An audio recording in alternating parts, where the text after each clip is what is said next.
Well, Shane Young, we've had a pretty hectic week over the last few days.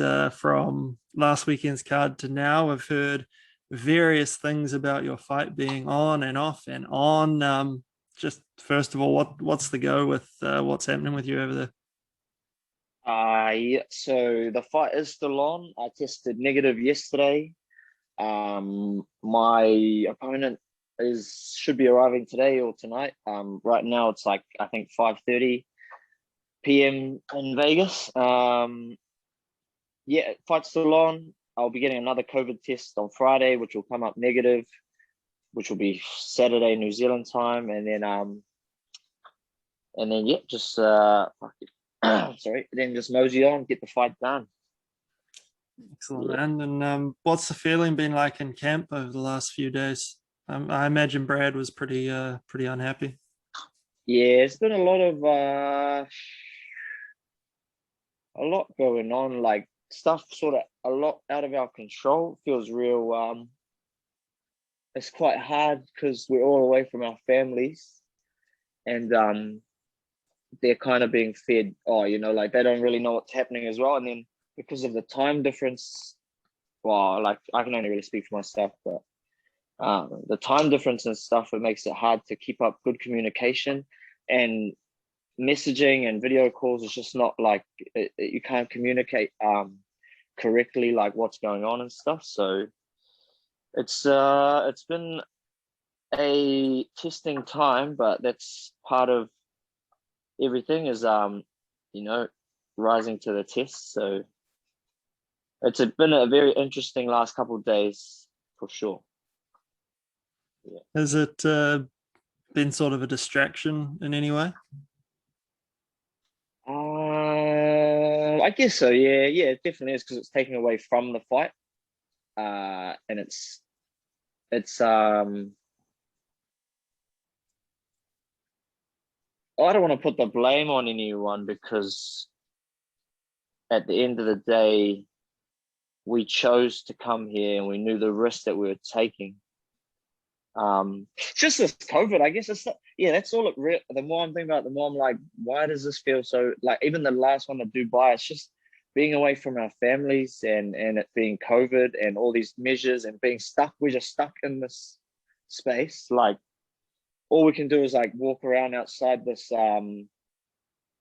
like area. So I've just been like just jogging around training. I just finished training now with Brad and Frank. And I mainly feel for my family back home. Like there's a lot of strain, you know, back home. And sometimes I think people forget that we're people and I have families and we talk about, oh yeah, new daddy club. And we try our best to be hunky dory about it. And maybe that fools people into thinking that, oh, they are hunky dory. But if you just put yourself in our shoes, I got a 9-month-old son at home. I got a partner who's, had her own like issue. Like it's hard being a mum, especially only 9 months out post emergency C-section. And I don't know, bro. I feel like I'm making weird stuff, but I think it's just this. You just get real cagey, bro. Real cagey in this place, and I just want to fight. Just want to fight. Get back home to my family. Got to still do 2 weeks. Yeah, it's all good. Having to do those 2 weeks in New Zealand, will that feel any better than being in the UFC bubble? I guess because you're Yeah, at home, sort yeah, of. definitely. I really miss the New Zealand soil. And I just feel yeah. Again, I can only speak for myself and how I feel, but like feel a little bit uh powerless in terms of how people are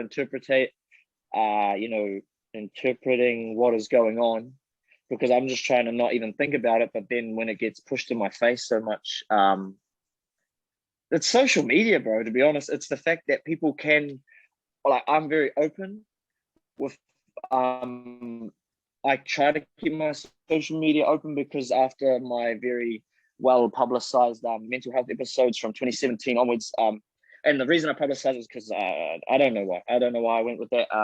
Part of me probably wishes that I didn't do that stuff because now it's like I'm out there for all the world to see.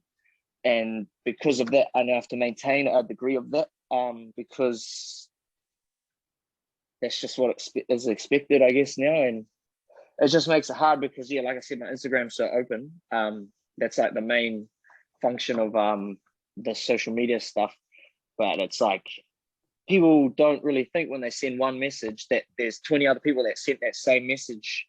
And I do take the time to go through and look at them. And a lot of people don't know, like, you've got this request thing, and I go through and look at them, and what I do is I respond to the people that by reading their message, I can see that like a message would help them. You know what I mean? But then there's like, yeah, other people that are just bloody eggs that just want to get sort of into it. And that's a lot, bro. It's a lot because it's like the space that I'm in is just the same space, and it's been the same space. And yeah, it is what it is, I guess. Yeah. Well, at least in a couple of days' time, you got a fight to look forward to. How's the body feeling? How are you feeling physically? And are you excited? Physically, I feel phenomenal. Like physically and everywhere, I feel phenomenal. Yeah. Well, spiritually, I feel amazing as well. Just reminding myself to channel my ancestors because,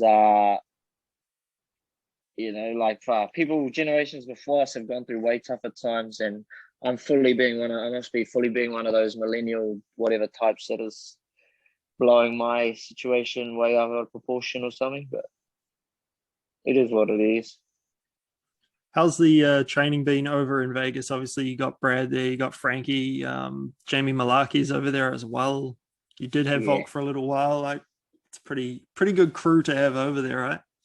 Yeah, man, it's a champion team. It's our engaged team. We're representing for the Anzacs over here. I don't mean to like.